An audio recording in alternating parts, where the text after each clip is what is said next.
স্থানীয় মান কয়টি? স্থানীয় মান কয়টি? 8টি। কয়টি? 8টি। কোনগুলা? একক, দশক, শতক, সহস্র, অযুত, লক্ষ, নিযুত, কোটি। সহস্রকে আমরা কি বলতে পারি? হাজারও বলতে পারি।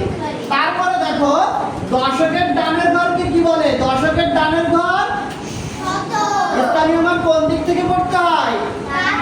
ডান দিক থেকে। দেখো দশকের ডানের ঘর একক, দশক, এখানে দশক কোনটা? 8। দশক কোনটা? এখন ডানের ঘর কোনটা? 7 না? 7 কি? একক। 7 কি? তাহলে দশকের ডানের ঘর কি? দশকের ডানের ঘর কি? জোরে বলো, দশকের ডানের ঘর একক। আচ্ছা শতকের বামের ঘর কি? শতক কোনটা? 2। শতক কোনটা? শতকের বামের ঘর বাম পাশে কোনটা? হাজার না? বাম পাশে কি? শতকের বামের ঘর জোরে বলো, শতকের বামের ঘর। Very good. একক। দেখো একক অঙ্কগুলো যোগফল, এক অঙ্কগুলো যোগফল কোনটা? দেখো 1 থেকে 9 পর্যন্ত এগুলো হলো এক অঙ্ক। এগুলা কি? আর এইগুলো যোগফল কত? 45। এইগুলো যোগফল কত? 45। সংখ্যা প্রতীক কয়টি? 10টি। সংখ্যা প্রতীক 10টি।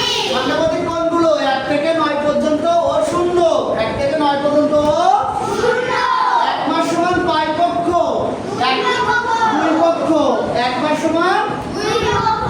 এক পক্ষ সমান 15 দিন, আরেক পক্ষ সমান 15 দিন। তাহলে 2 পক্ষ মিলে হয় কত দিন? 30 দিন। কত দিন? 30 দিন। তাহলে 2 পক্ষ এক মাস সমান কয় পক্ষ? 2 পক্ষ। তারপর দেখো খালি ঘর। এখন কেউ লিখো না, সবাই একটু বোঝো। একক, এখানে একক কোনটা? 7। 7 বসবে এককের ঘরে। দশক কত? 9। 9 বসে যাবে। পরে দেখো একক 5। 5 এর ঘরে এককের ঘরে বসে যাবে। তারপর দশক কত? 2। দশক কত? 2। শতক 6। শতক কত? 6।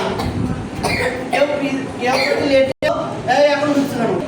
5 শতক। 5 কি? 4 কি?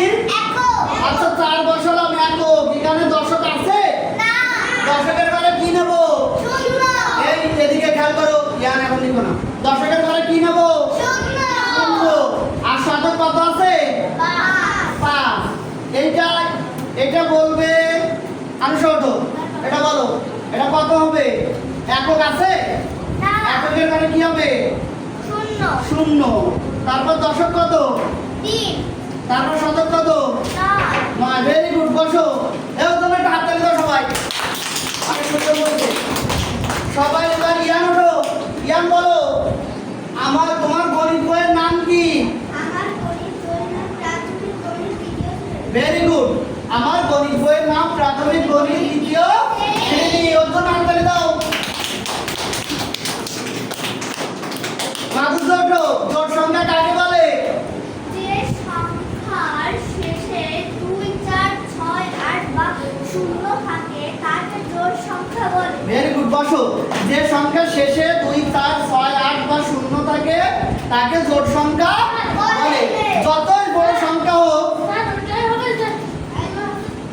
যতই বড় সংখ্যা হোক, যদি শেষে 2, 4, 6, 8 বা 0 যে কোনো একটা থাকে তাহলে কি সংখ্যা হবে?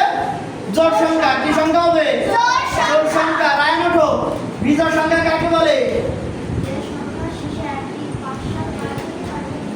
যে সংখ্যা শেষে 1, 3, 5, 7, 9 থাকে তাকে বিজোড় সংখ্যা বলে। যে কোনো যতই বড়